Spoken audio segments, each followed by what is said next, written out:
Círculo Lovecraftiano presenta.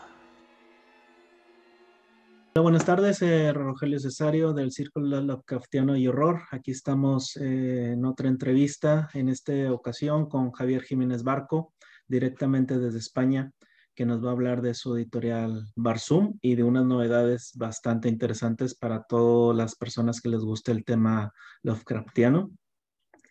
Así que, pues bueno, empecemos. Javier, muchas gracias por la entrevista. Hola, Roger, un placer como siempre. Y pues bueno, primeramente, pues quisiéramos que pues un poco de ti. Realmente, pues sabemos que eres arquitecto de profesión, literato Sí, de oficio, y pues bueno, o bueno, sea que, yo me dediqué al mundo de la arquitectura durante 25 años y bueno, durante los últimos 8 años, antes de dejar el mundillo, pues yo organicé la editorial Basum, pues un poco por gusto, por afición. Y bueno, pues cuando se murió el arquitecto jefe del estudio donde yo estaba y tal, pues aquí en España al menos había una crisis institucional de todo lo que es la construcción y la arquitectura. Y bueno, pues yo vi que tenía ahí la editorial que había montado por gusto y decidí dedicarme a fondo a ella. Y bueno, pues no me va mal.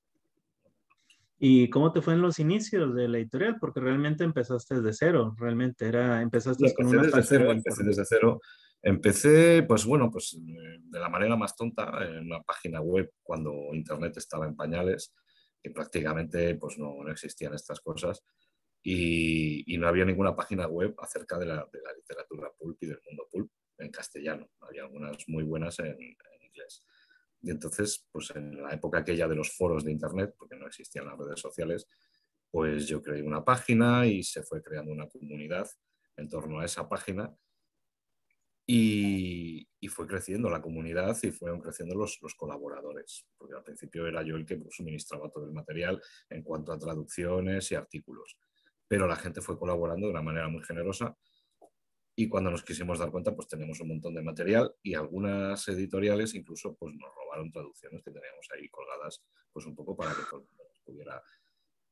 Y entonces pues en una quedada que hicimos, que nos llegamos a juntar varias personas de toda España, pues entre cerveceos y tal, pues alguien dijo, si es que hasta que algo no sale en papel editado, no se respeta. Todo el mundo piensa que está ahí para que lo coja cualquiera.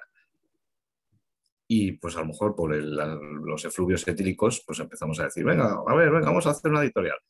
Y al final, pues como mi superpoder es acordarme de esas cosas que se dicen cuando uno ha bebido varias cervezas, pues bueno, pues le di un poco de cancha al asunto durante las siguientes semanas y a los pocos meses habíamos creado Basum entre 4 amiguetes, que bueno, pues luego pues alguno por disponibilidad lo he ido dejando y pues me he quedado yo, pero bueno, siguen colaborando de vez en cuando. Cabe Fue destacar, Barzum dentro de España y del mundo hispanoamericano se considera una de las pocas editoriales dedicada en recoger, reeditar lo que sería la literatura pulp, esta literatura de acción, aventura de principios de siglo que cimentó propiamente lo que es la literatura norteamericana y muchas veces, en mi caso, yo opino que cimentó lo que sería el terror, el horror, ciencia ficción y fantasía propiamente la actual que conocemos. Tu editorial básicamente está centrada en este tipo de literatura. Sí, claro. Vamos a ver. Hay cosas que en castellano ya habían aparecido antes. Hay una gran parte no, va a pasar por aquí mi gato, que dice que quiere pasar. Estoy intentando evitarlo, pero bueno. Hay una parte del material, pues yo que sé, lo más conocido de Robert Howard o todo el horror cósmico de Lovecraft, pues la gente lo conocía más o menos. Pero hay un montón de cosas que están completamente inéditas y que son muy interesantes y pues que hay que recuperar. Y a ver, gato, quítate. Los gatos son así. Sí, suele pasar. Y bueno, pues la idea de la editorial Barzum y de Costas de Carcosa, que es una segunda editorial bueno, pues que cofundé con la gente de Cultura y que también, pues, en la que también trabajo, pues la idea es recuperar muchas de esas cosas. Algunas que no se han editado en condiciones cuando se han editado y otras que están inéditas, ¿no? Y sí, como tú dices, el horror tal como lo conocemos surge en las revistas pulp. La ciencia ficción, pues prácticamente también, salvo esos primeros exponentes muy clásicos como Verne y Wells y tal, que incluso también luego se acaban reeditando en las pulp, como al principio de los pulp de ciencia ficción, lo primero que hacen es reeditar lo que hay hasta el momento, que es Verne, Wells y otros cuantos, y luego ya avanzan, ¿no? Y pues incluso, pues yo qué sé, el género criminal, policíaco, el género negro que llamamos, ¿no? También surge allí. Prácticamente toda la literatura de género surge en esas revistas. Y hay mucha bazofia, pero hay cosas estupendas.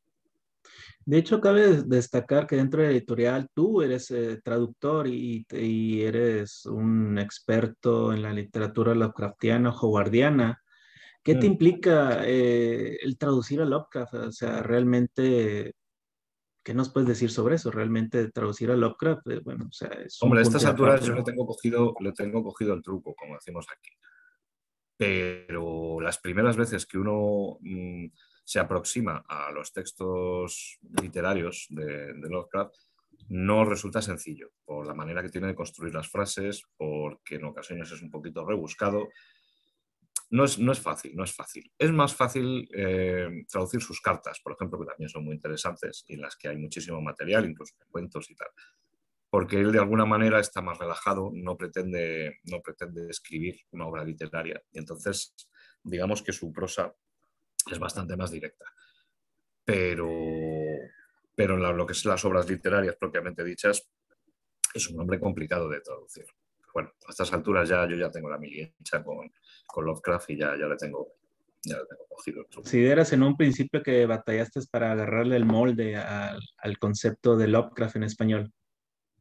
Sí, efectivamente. Bueno, ya te digo que por una parte es complicado hacerse con el modo de escribir de este hombre y plasmarlo al español de una manera bueno, que por una parte sea fiel al original y por otra parte pues resulte comprensible y legible y agradable de leer. Eso es complicado.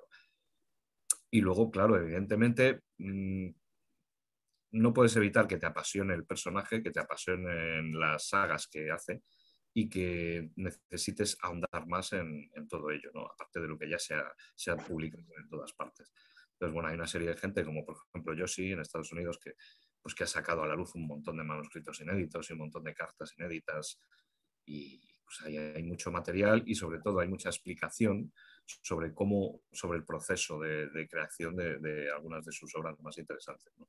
Intentar ahondar en ello es inevitable, no puede ser, o sea, ya no es por una cuestión profesional, sino por una cuestión de afición personal. Sí, ¿tú Intentar considerarías ahorita a sacarlo. Lovecraft un autor que realmente se ha estado revalorizando dentro de la actualidad? Sí, es curioso. Desde los años 60, porque bueno, ya había intentado de alguna manera Derleth en Arkham House, pues él intenta mantener vivo el legado de Lovecraft y tal. Pero en los años 60 se produce una especie de revival de los clásicos del pulp. En Estados Unidos se empieza, bueno, pues en ediciones de bolsillo, pero se empiezan a recuperar un montón de cosas, desde material de Robert E. Howard hasta Jules de Grandin de Seabury Quinn, que compartía revista con Lovecraft, que se aborrecían, por cierto, y bueno, y por supuesto toda la fantasía Lovecraftiana. Y desde entonces ha sido un no parar, ha sido un no parar. Ha tenido sus picos, sus momentos de más auge o de un poco de declive y luego vuelve a subir. Pero desde los años 60 Lovecraft se ha mantenido en lo que es la cultura popular en general de una manera muy constante. Y sí, supongo que en las últimas décadas ya incluso empieza a trascender lo que es la literatura popular o de género y algunos eruditos bien pensantes de los que nos dicen que se tiene que leer y que no, empiezan a considerarle a cierto modo un clásico y a tenerle un cierto respeto, ¿no? Que no tienen hacia otro tipo de autores de esos géneros. Dentro de la literatura Lovecraftiana, editaste una obra que no es nada más simplemente una traducción de un cuento o una historia, sino que hiciste un moldeo de todo un ciclo onírico. Claro, bueno, lo más parecido que tiene Lovecraft a un ciclo es sus osías, su alter ego literario, que es Randolph Carter. De hecho, Randolph Carter nace en un sueño de Lovecraft. En ese sueño, Lovecraft es el protagonista, el propio Lovecraft, y se lo cuenta a los amiguetes en un carta, mira qué sueño he tenido. Y luego, pues, de alguna manera, esa historia la reescribe y ahí crea Randolph Carter. Luego, cuando Randolph Carter va apareciendo en otras historias, te vas dando cuenta un poco de que es un poco una imagen idealizada del propio Lovecraft. Tiene partes de Lovecraft y luego partes de lo que a Lovecraft le hubiera gustado ser. Por ejemplo, Lovecraft intenta alistarse en el ejército y no le admiten por no dar la talla. Ahora mi perro. En cambio, Randolph Carter acaba de llegar de la Primera Guerra Mundial con grandes traumas y tal. Es decir, de alguna manera es un poco una proyección, ¿no?, literaria de Lovecraft. Y Lovecraft recurre a él en bastantes piezas. Entonces, pues, entre pitos y flautas, entre unas cosas y otras, pues realmente pues tienes un... Bueno, pues ahí, fíjate si da para un tomo. Fíjate si da para un tomo. A ver, no sé yo si... Eso es toda la recopilación Esto de es todo todo Randolph. Randolph Carter. Esto es todo Randolph Carter, ¿vale? Que, bueno, es un libro además de un tamaño mayor del que solemos usar en Costas de Carcosa. A ver si se puede, no sé si se podrá ver aquí. Bueno, más o menos. No tienes muchas ilustraciones interiores, pero todas las ilustraciones que hay originales, pues las tiene. Porque nosotros, pues bueno, pues tiramos de las fuentes originales y si hay una ilustración interior, pues la reproducimos. Son las ilustraciones originales. Son las ilustraciones aparecidas en Weird Tales y en todos los sitios donde aparecieron, digamos, en su época clásica. La única ilustración nueva que hay es un mapa que realizó J.R. Plana para la novela que lleva este libro. Estoy buscando el mapa que hizo Jorge. Porque, bueno, de todo este libro, que en la mayoría son piezas cortas, existe una especie de novela que Lovecraft hace un poco para probar a ver qué tal le sale, que es la búsqueda de la ignota Kadath, la búsqueda en sueños de la ignota Kadath, que es, pues, prácticamente es una novela corta. Y bueno, pues realizamos un map de las tierras del sueño para aparecer. Pero vamos, ahora con todas estas páginas, pues no lo encuentro. Pero vamos, sí, es un libro que es, bueno, digamos, el ciclo completo de Randolph Carter, incluso en algunas piezas en las que aparece un poco de secundario, un poco porque lo mete Lovecraft ahí diciendo, mira, aquí voy a meter a Randolph Carter. Y luego incluso además incluimos bastantes cartas acerca de la génesis de los relatos, porque claro, la mayor parte de esos relatos Lovecraft habla de ellos a los amigos cuando se escribe con ellos y entonces les dice una serie de cosas, pues, que son muy importantes para saber de dónde ha sacado una serie de ideas o por qué ha hecho lo que ha hecho o por qué ha escrito algo en concreto de esa manera, ¿no?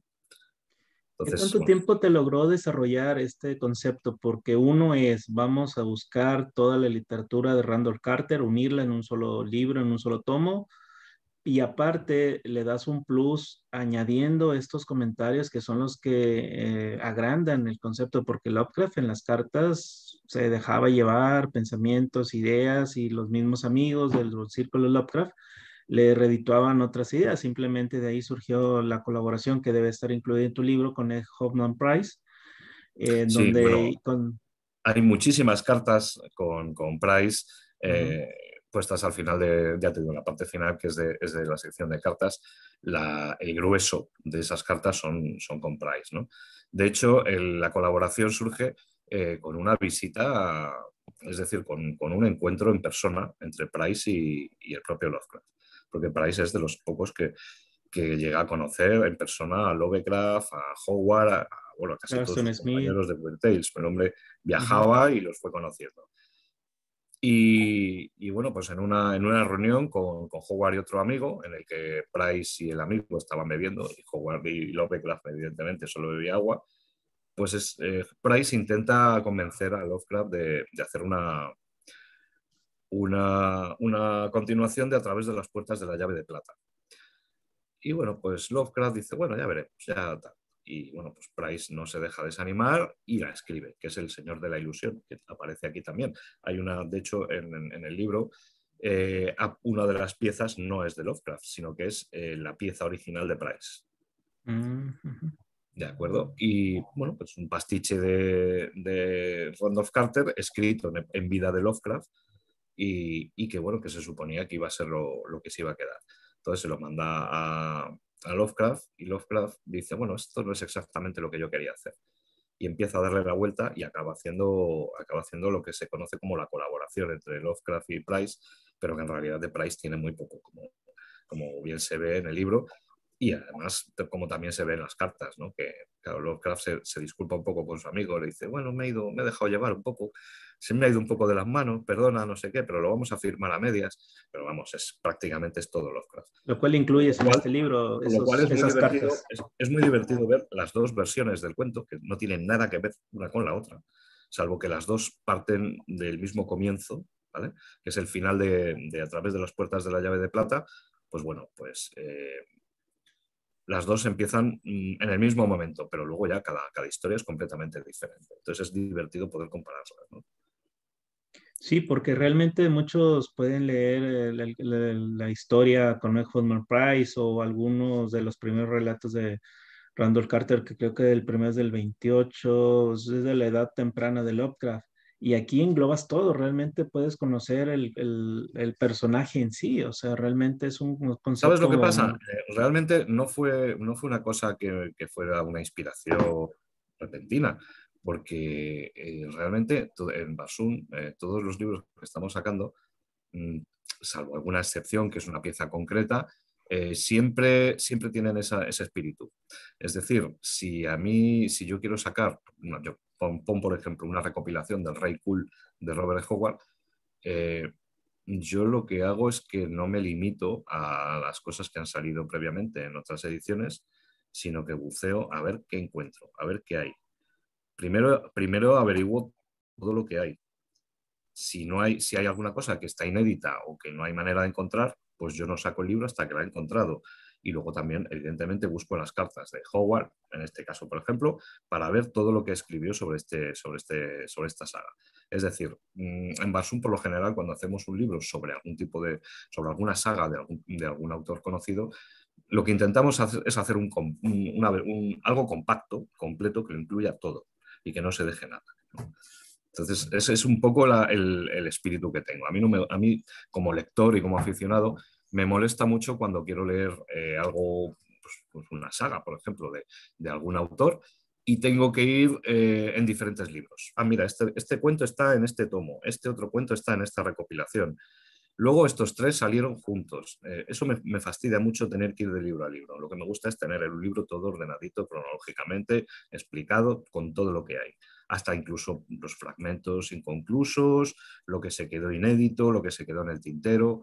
En fin, me gustan las cosas compactas, ¿no? Entonces, cuando abordé el Randolph Carter, pues evidentemente tuve esa misma política. Y realmente supongo por la misma investigación que diste, la traducción misma, porque no tomas otras fuentes, sino que tomas las fuentes originales, el hecho que te traduzcas a Lovecraft no fue un trabajo sencillo. ¿Cuánto tiempo te llevó desde las ideas hasta la impresión? Pues mira, Realmente. en el caso concreto de este libro, al ser de Costas de Carcosa, Costas de Carcosa es una editorial que es un cruce entre la editorial Pulture y Barsum. Entonces, de alguna manera te puedo decir que somos el doble de plantilla, ¿vale? Ujú. En Barsum somos tres traductores, Manuel Burón, Pedro Cañas y yo, básicamente. Somos tres nada más. En Pulture, pues son otros tres o cuatro. Bueno, pues en este caso yo cuando conseguí todo el material y lo ordené, lo que hicimos fue distribuir traducción.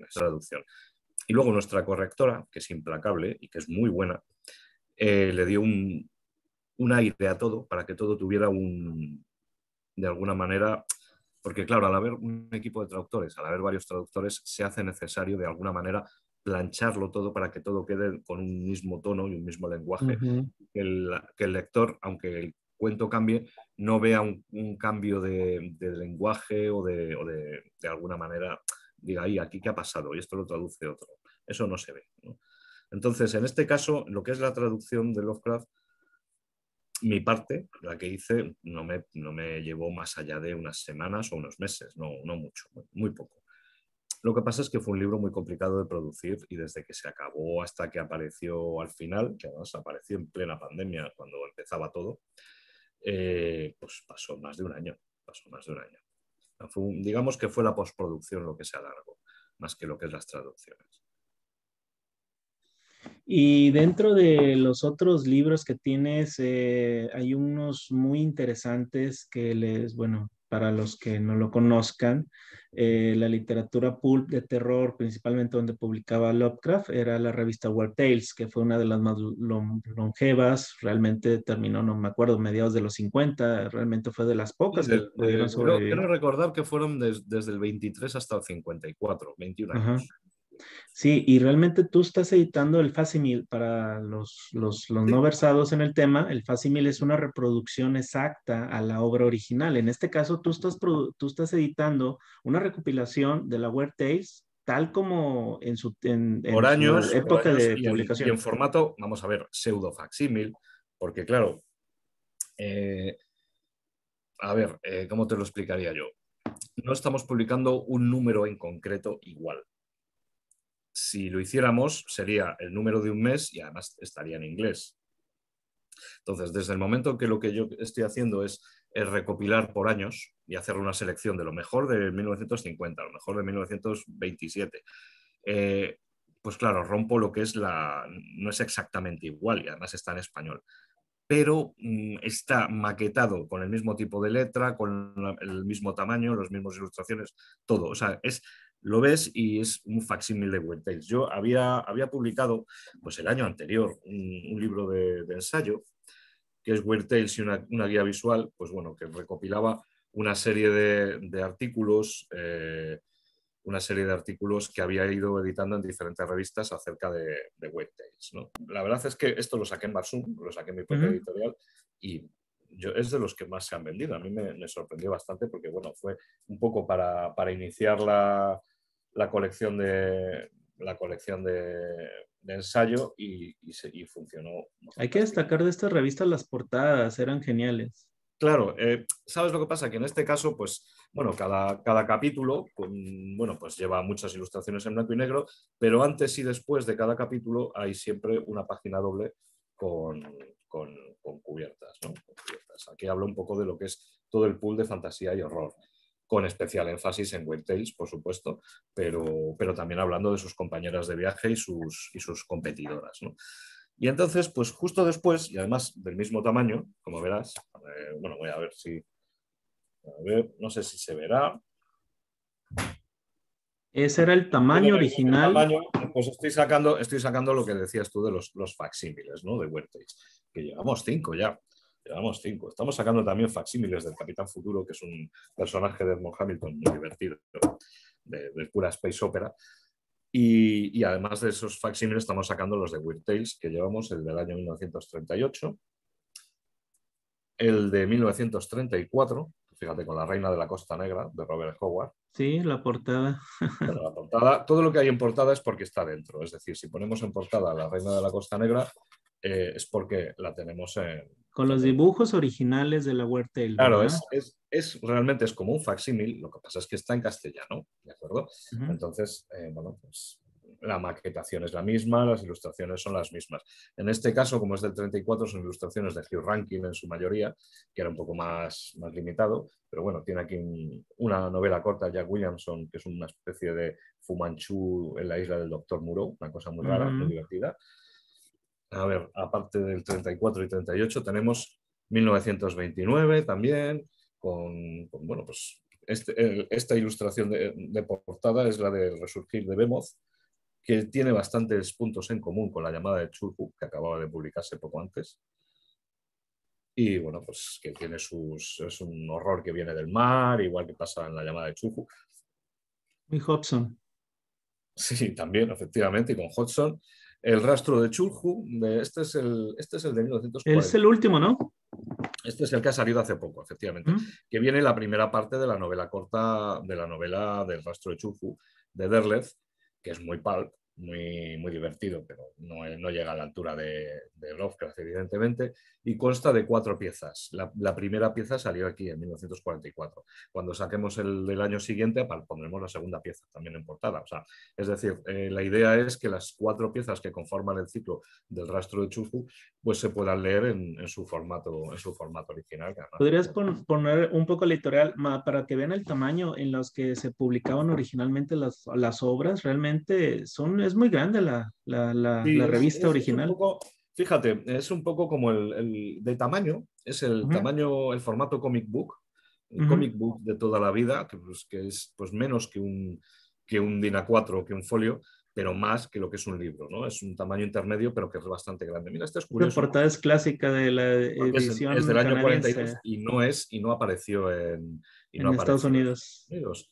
Bueno, porque nosotros, que eso es una cosa que no te he enseñado, en la parte posterior lo que ponemos son todas las cubiertas de ese año, ¿de acuerdo? Es Ah, decir, mira. en las últimas páginas siempre pongo lo que yo llamo el vademecum, que es una lista de todo lo que apareció ese año número a número. ¿Vale? Como cada uno de estos facsímiles se corresponde a un año en concreto de Weird Tales, pues claro, yo hago una selección de lo que me parece más interesante, más relevante. Pero claro, no lo puedo poner todo, no puedo poner un año entero. Solo puedo hacer una revista con lo mejor de ese año. No, ¿y Entonces, cómo decides la portada de ese año? Porque realmente la mejor, mira, hay dos elementos a tener en cuenta. En primer lugar, la que te gusta más. Siempre va a haber, pues de las 6 o 12, porque algunos años fueron mensuales, otros años fueron bimestrales, ¿vale? De las 6 o 12 portadas de ese año, pues eliges las 2 o 3 que más te gusten. Y luego de esas 2 o 3 que más te gusten, eliges aquella cuyo cuento o cuya novela corta vaya a aparecer en el facsímil. Entonces, como en este caso teníamos las obras sobre Innsmouth ujú. en el interior, pues había que publicar, pues, o sea, me pareció interesante porque además es la única portada que le dedicaron a un cuento de Lovecraft, aunque fuera en Canadá, ¿no? Sí, cuando menos. Aunque fuera en Canadá, pero bueno, de cualquier manera, ya te digo que las 6 de ese año, pues siempre aparecen aquí, o las 12, si fueron. De hecho, esta portada, a ver si tal, esta cubierta de la chica asustada con el árabe mal encarado, es la de ese año, es la de ese mes de La sombra sobre Innsmouth. O sea, esa es la que debería de haber aparecido. Pero el editor canadiense dijo, no, vamos a hacer una cubierta especial para este cuento de Lovecraft, que además ya llevaba un par de años muerto. Y entonces el editor canadiense dijo, se lo merece. Y pues hizo esta, que bueno, pues que es la clásica. A mí me pareció que era ¿Cuántos cuentos traen cada recopilación? pues por lo menos 10, 12. Hombre, hay Está muy algunos que bien. son poemas. También incluimos el correo del lector, en el cual pues yo pues voy cogiendo un poco voy eligiendo un poco las cartas que son más interesantes o que, o sea, hay cartas de Robert Bloch o del propio Lovecraft en su día o tal, pues hombre, pues eliges cartas de autores que son interesantes y que las cartas son relevantes, o bien cartas que tienen que ver con los contenidos que he elegido para el recopilatorio de Y ese cabe año. mencionar que la revista Weird Tales tenía Eire, ¿no? Se llamaba la sección de De cartas. Iris, sí. Es algo Sí, así como el nido de águila o similar. No lo he traducido, no lo he traducido, es decir, lo he es dado. mejor conservarlo. Sí, sí, además, vamos, estuve pensando, mira, si es que incluso además cuando metían a lo mejor algunas cosas en plan supersticiones o tabús, pues lo metemos también y tal. A ver dónde está de Iris por aquí. De hecho, cabe destacar para los que no conozcan el concepto de la revista Pulp, esa sección era muy retribuida porque había mucho intercambio de ideas con los mismos escritores Sí, y los efectivamente. De hecho, lectores. algunos de los que acabarían siendo escritores famosos de Weird Tales empezaron como lectores en Dairy, mandando cartas. Robert Bloch, por ejemplo, o Henry Kantner, eran lectores y eran aficionados a Weird Tales y eran habituales de la sección de correo comentando las obras de los autores consagrados. Y al final, pues acabaron carteando algunos con Lovecraft y acabaron publicando ellos mismos en Weird Tales. O sea, pasaron de ser lector habitual de la sección de correo a convertirse en autor. Sí, de hecho recuerdo leyendo una revista de la Weird Tales y leyendo la sección de cartas, descubrí un joven Ray Bradbury que escribió un comentario sobre Lovecraft tendría, yo sé, no sé, 15, 16 años, la verdad. O sea, fue asombroso descubrir algo así, que personas que Claro, Es que por eso la sección de Dairy no puede menos de resultar fascinante, porque entre los comentarios de los propios autores, que siempre son enriquecedores, como los que por entonces muchas veces eran meros aficionados, pero luego evidentemente tú y yo sabemos que se acabarían convirtiendo en grandes autores, pues dices, es que esto es interesantísimo, ¿cómo no voy a poner esta carta? ¿No? Y entonces, pues bueno, de hecho ya te digo, los facsímiles llevan incluso una selección de cartas de ese año, ¿no? de Eiri. ¿Y cuántos más llegas a publicar hasta que se extinguió en el 54? ¿Te hace faltan 1 o 2 tomos más? Bueno, llevo 5 tomos, son 21, o sea que me quedan 16. Wow, o sea, tienes material de sobra, Tengo ¿no? material, tengo material. Y bueno, y luego pues siempre si hay algún año que salieron más, pues si alguien me pide un volumen 2, pues ya te digo que mira, por ejemplo, en este caso, que esto es del año 38. En el año 38 las cubiertas son nada menos que 12. Ujú. Entonces, Era mensual, le iba bien a la revista. hay años buenos y años pues que están más tal. Ya te digo que hay ocasiones en las que pongo las 6 portadas y hay ocasiones en las que tengo que apretarlas un poquito más porque son 12, ¿no? Y bueno, aparecen todas reproducidas y por supuesto en las últimas páginas aparece lo que yo llamo el vademecum de ese año con todo lo que apareció.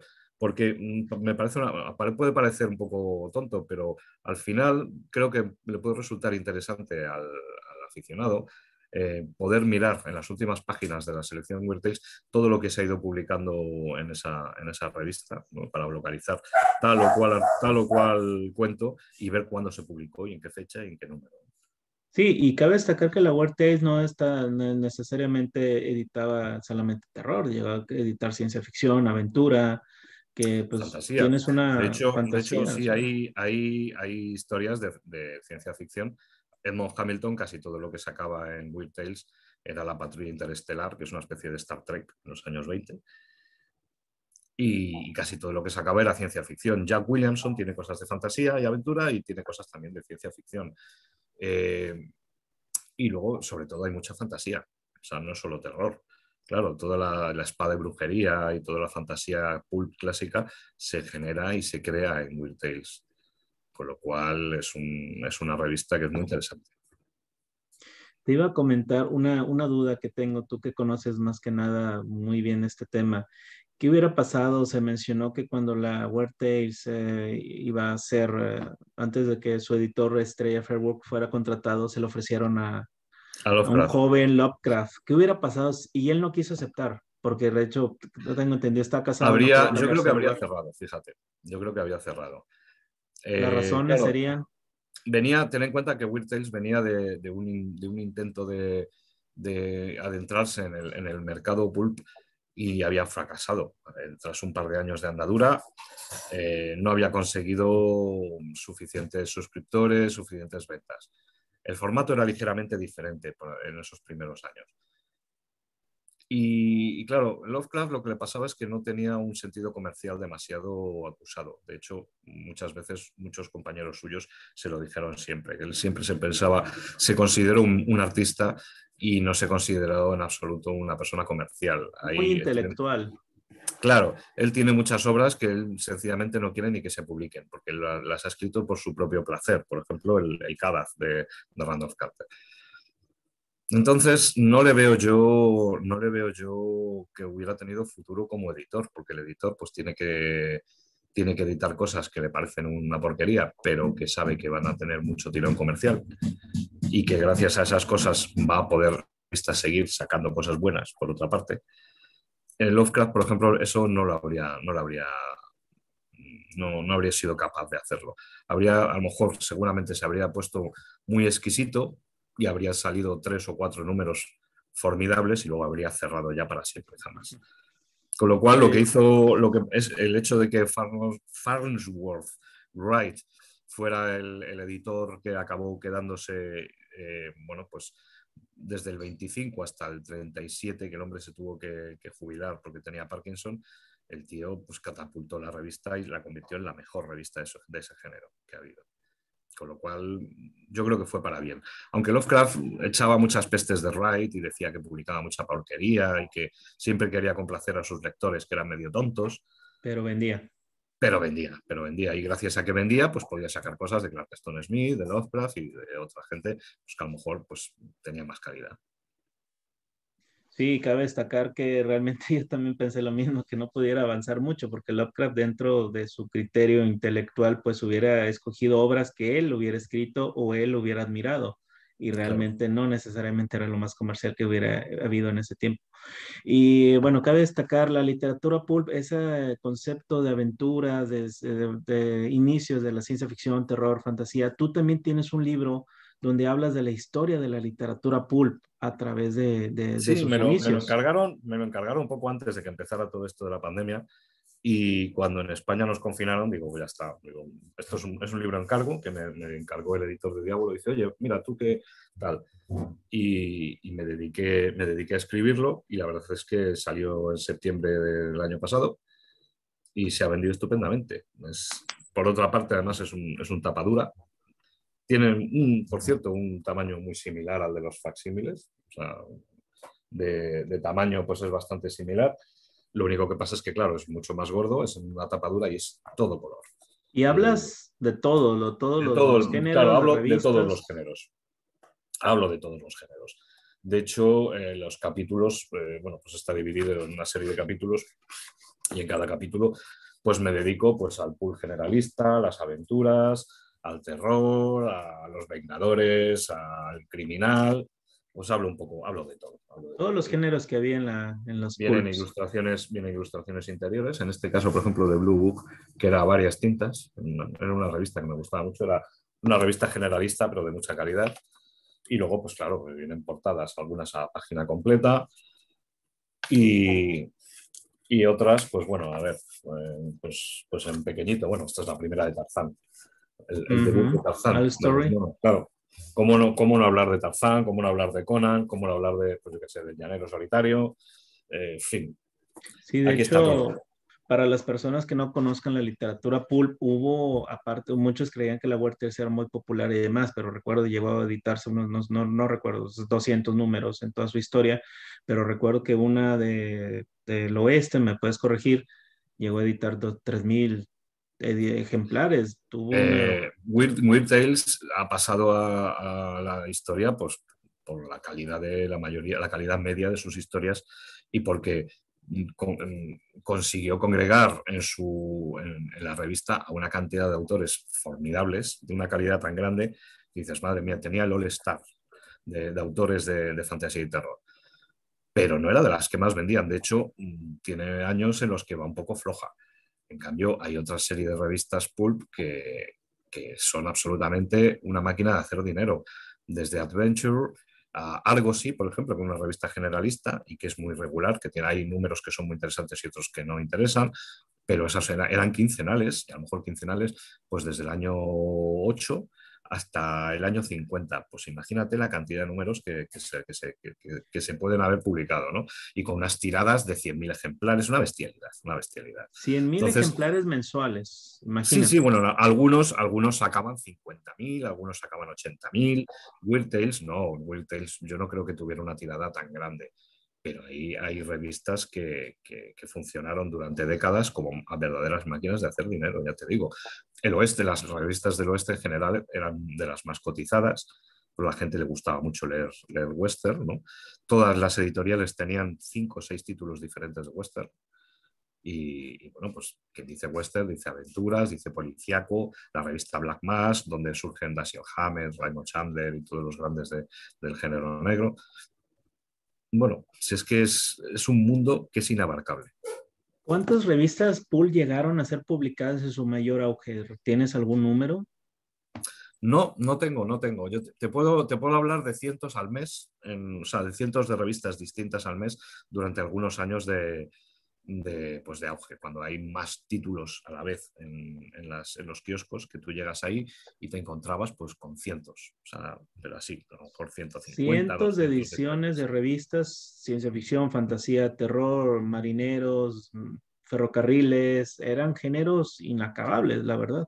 Claro, es que luego además la especialización, y hay un comentario de Lovecraft a tal efecto en una carta a alguno de sus amigos que dice que no le sorprendería que si la especialización de los pulp continúa, pues íbamos a acabar viendo revistas de relatos de pescadores de la costa occidental del pueblo de Massachusetts y no sé qué, cosas concretas. Y es verdad, porque dentro de lo que son los géneros generales, luego había revistas muy concretas. Por ejemplo, una cosa muy divertida en los híbridos de las revistas románticas, porque también había pulps románticos de el Love Story Magazine y tal.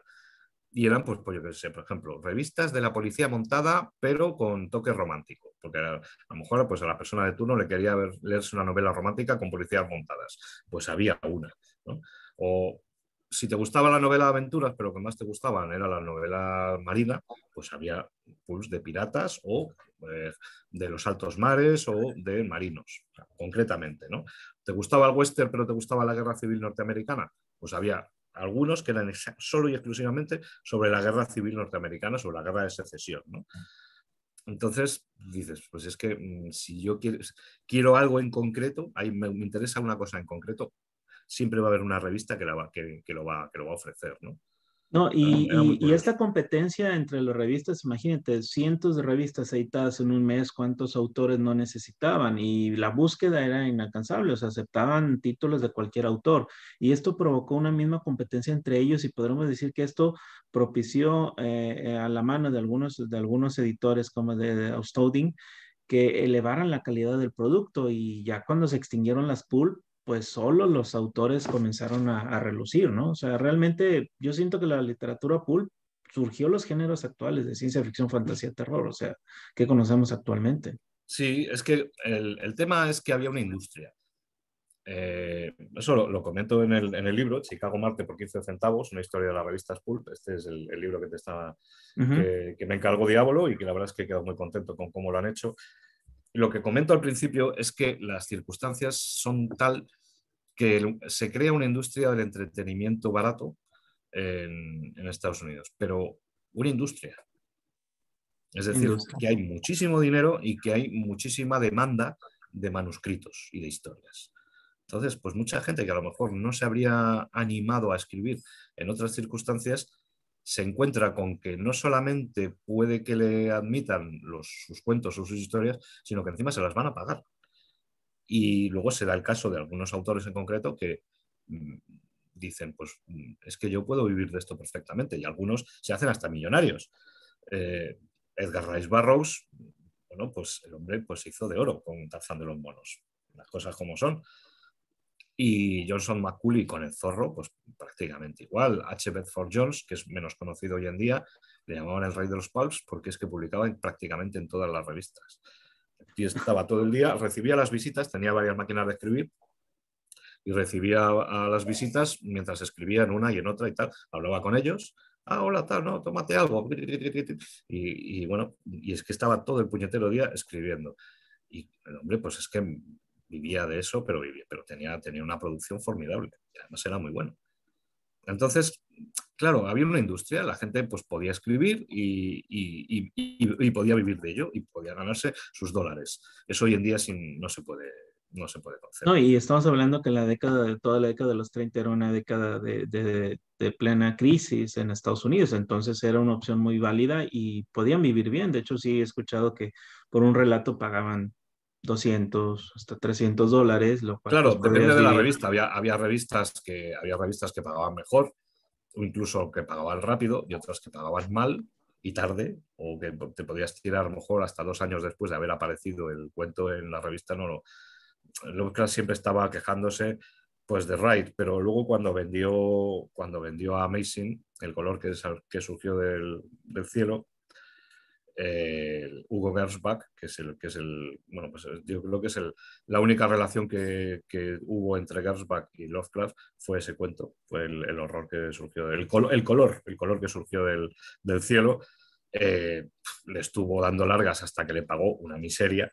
Cuando le pagó una miseria, y desde entonces Lovecraft siempre se dirigió a él como Hugo la rata. Con lo cual, al final resulta que dice, no, si al final Wright va a ser bueno después de todo, ¿no? Es decir, que había editores que eran bastante tacaños y malos pagadores, en cambio otros eran estupendos pagadores. O sea, De hecho, había Weird Tales tenía la fama de pagar poco de hecho, pagar mal. De hecho, Robert Howard creo que cuando murió le debieran a su padre le debían, le debían. Al final se lo 200, pagaron al 300 dólares. padre, ¿eh? Al final se Varios lo meses pagaron al padre. después. Lo que pasa es que, claro, Weird Tales era una revista, como te decía antes, que no iba tan bien. Iba muy bien en cuanto a calidad, es una revista interesantísima, ha pasado a la historia, pero en su momento no era líder en ventas en absoluto.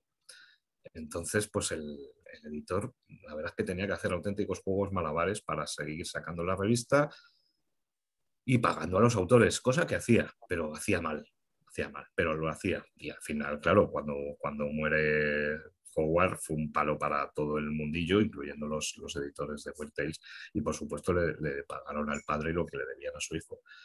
Pero sí hay algunas cartas de Howard diciéndole a Wright, por favor, págame ya, que es que necesito esto para el tratamiento de mi madre, que son bastante patéticas. O sea, son bastante, no patéticas por el tono de Howard, que siempre es muy digno, pero por el hecho de que un autor de su calado y que además era un éxito asegurado, tuviera que estar diciéndole al editor, págame lo que me debes, ¿no? Eso es lo Increíble, triste. ¿no?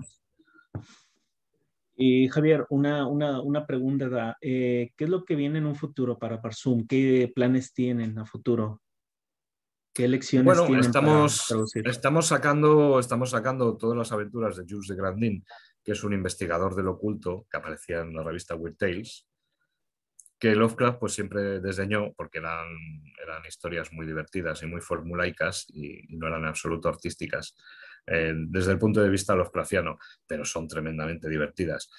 Y así a lo tonto es casi un centenar de novelas cortas y llevamos ya 6 tomos, van a ser 8, y lo primero que vamos a sacar inmediatamente va a ser, pues aparte de la revista Barsum número 42, que sale ahora mismo, luego lo que va a salirle pues, es el tomo 7 de Jules de Grandin, ¿no? Que ya estamos más cerca de haber completado toda su saga. Luego, queremos sacar una buena edición definitiva de Solomon Kane, de Robert Howard. Definitiva. Sí. Todo lo que de Solomon Kane. Todo el Solomon Kane, incluso los fragmentos inconclusos, incluso las variantes de los poemas, que hay algunos poemas de Solomon Kane que tienen diferentes versiones y pues hay que sacarlas todas y en bilingüe, por supuesto. Y luego pues un nuevo facsímil de Weird Tales. Es decir, ahora mismo lo que estamos pues es un poco seguir en la tónica que hemos estado ahora sacando. Es decir, bueno, pues Jules de Grandin hay que sacar uno más. Hay que sacar otro facsímil de Weird Tales que ya estamos preparando. Y en Carcosa, pues estamos preparando un tomo con todo el Weird Western de Robert Howard. Esto es sus historias que son a la vez del oeste y con elementos sobrenaturales o de horror o de fantasía. Mira, eso no ha sido editado aún todavía, nunca en español, ¿verdad? No, se han editado cuentos, es decir, no es material inédito al 100% porque muchos cuentos han aparecido aquí y allá. Pero claro, como te decía antes, a nosotros lo que nos gusta es sacar cosas compactas en las que pueda el lector ver todo lo que hay de eso, ¿no? Todo lo que hay de una saga, de una serie, todo sin excepciones y todo seguidito. Es lo divertido. Javier, y dime, ¿dónde podemos encontrar los ejemplares de Letras Barsum? Bueno, en España resulta sencillo. Porque aunque no estamos en todas las librerías, porque ya te puedes imaginar que tanto Barsum como Costa de Carcosa son editoriales muy pequeñitas, pero estamos bien distribuidas en librerías de Madrid, Barcelona, Málaga, en fin, en bastantes ciudades de España. Luego hay dos librerías online, que son la Boutique de Zotic, por un lado, y Cyberdark, por otro, que digamos son un poco como el Amazon del fantástico en España, ¿no? Entonces, de alguna manera, si hay gente que, pues yo que sé, no vive en una ciudad donde hay una librería que vende nuestro material, se mete en la página web de Zotic o de Cyberdark y lo puede comprar online y funcionan estupendamente. De hecho, hacen envíos a México, lo he corroborado. Hacen envíos a México. Sí, Dices. entonces por ello no hay problema para los amigos de Hispanoamérica que nos puedan ver, pues realmente sí valdría la pena bastante hacer esa Hombre, compra. lo único que, claro, los gastos de correo pues se incrementan, ¿no? Pero vamos, yo por lo que sé, no sé de Ciberdark, yo creo que son razonables, pero por lo que sé de la boutique de Zotic, sé que intentan ser lo más ajustados posible para que dentro de lo que es un gasto de correo, pues que no sean demasiado elevados. Pero bueno, eso es lo malo, ¿no? De la distancia. Sí, no, pero uno que está acostumbrado a comprar revistas, libros, antes, bueno, ahorita ya está muy, muy comercializado todo, pero antes comprabas y pues sí tenías que ajustarte el transporte. Pero bueno, son cuestiones que uno se acostumbra. Bueno, Javier, pues el Círculo Lovecraftiano de Horror agradece mucho el tiempo que nos has brindado para hablar de las novedades tan interesantes del género pulp, las obras Lovecraftianas, y ten por seguro que cuando tengas alguna novedad de Lovecraft estaremos al pie del cañón viendo tus novedades. Muchísimas gracias, Roger. Ha sido un placer verte otra vez y para cuando quieras, ya sabes dónde estoy. Cuenta conmigo. Gracias, buenas noches, nos esperamos después. Venga, hasta luego.